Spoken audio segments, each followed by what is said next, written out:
আজিৰ ভিডিঅ'ত আছে ব্যাখ্যা কৰা পানী মৰে পিয়াহত অগ্নি মৰে জাৰত ক্ষুধাৰ চুল লুকাই আছে মুমিনৰ আঁৰত।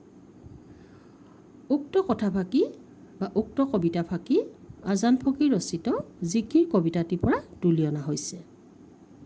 কবিতাফাকিৰ যোগেদি আল্লাহৰ মাহাত্ম্য কথা বুজোৱা হৈছে। পানী মৰে পিয়াহত অগ্নি মৰে জাৰত ক্ষুধাৰ চুল লুকাই আছে মুমিনৰ আঁৰত। আমি জানো যে পানীৰ পিয়াহ গুচোৱা গুণটো আছে আৰু অগ্নিৰ জাৰ গুচোৱা গুণটো আছে, কিন্তু পানীয়ে নাজানে যে তেওঁৰ সেই গুণটো আছে আৰু অগ্নিয়ে নাজানে যে মোৰ জাৰ গুচোৱা গুণটো আছে।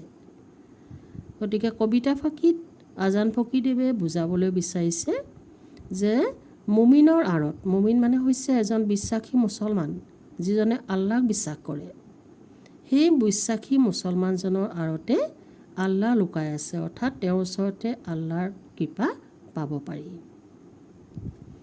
তাৰপিছতে আছে ব্যাখ্যা কৰা আৰু এটা আছে, মক্কাৰ দুৱাৰত চাহাব ত্ৰিবেণী ঘাট বেহাব নোৱাৰে তাত মায়াৰ ভেটেবাত। মক্কাৰ দুৱাৰত চাহাব ত্ৰিবেণী ঘাট বেহাব নোৱাৰে তাত মায়াৰ ভেটেবাত। উক্ত কবিতাফাকিটো আজান ফকীৰদেৱে লিখা জিকিৰ কবিতাটিৰ পৰা তুলি অনা হৈছে। কবিতাফাকিৰ যোগেদি আল্লাহৰ মাহাত্ম্য কথা বুজোৱা হৈছে। কবিতাফাকিৰ যোগেদি আল্লাহৰ মাহাত্ম্য কথা বুজোৱা হৈছে। আমি জীৱবিলাক মায়াৰ সংসাৰত বুৰ গৈ আছোঁ আৰু ভগৱান বা আল্লাই আমাক মুক্তিৰ পথৰ সন্ধান দিয়ে। যদি কোনোবা এজন মানুহে জীৱনত কোনো দিন আল্লাহৰ নাম লোৱা নাই বা ভগৱানৰ নাম লোৱা নাই বা ভগৱানৰ চৰণত সেৱা কৰা নাই, তেনেহ'লে তেওঁ মক্কা মদিনালৈ গ'লেও দুখৰ উপৰি দুখহে পাব, তেওঁ মুক্তি পাব নোৱাৰে।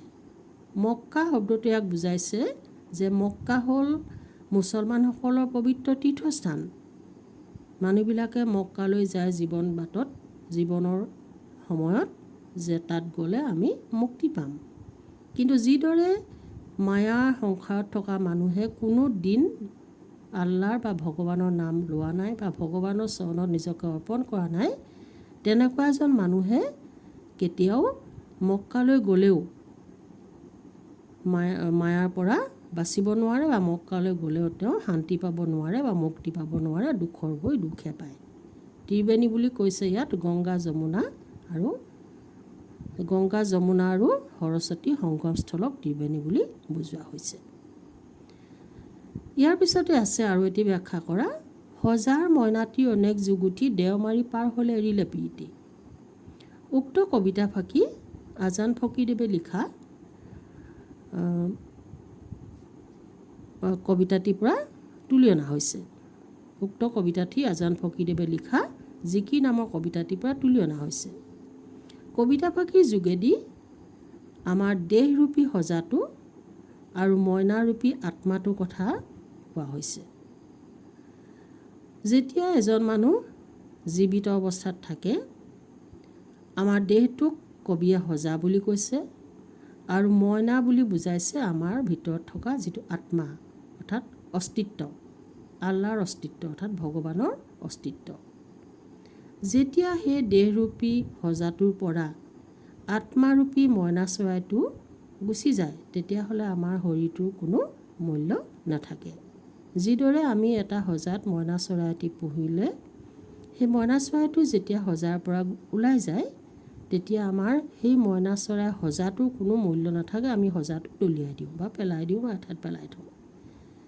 ঠিক তেনেকৈ দেহৰূপী সজাটোৰ পৰা আত্মাৰূপী মইনা চৰাইটো, অৰ্থাৎ আত্মাৰূপী সেই জীৱটো যেতিয়া ওলাই যায়, তেতিয়া দেহটো নিথৰ হৈ পৰি থাকে আৰু যাৰ যি নীতি, সেই নীতি পৰম্পৰা অনুসৰি কোনোবাই জ্বলাই দিয়ে, নাইবা কোনোবাই পুতি থয়।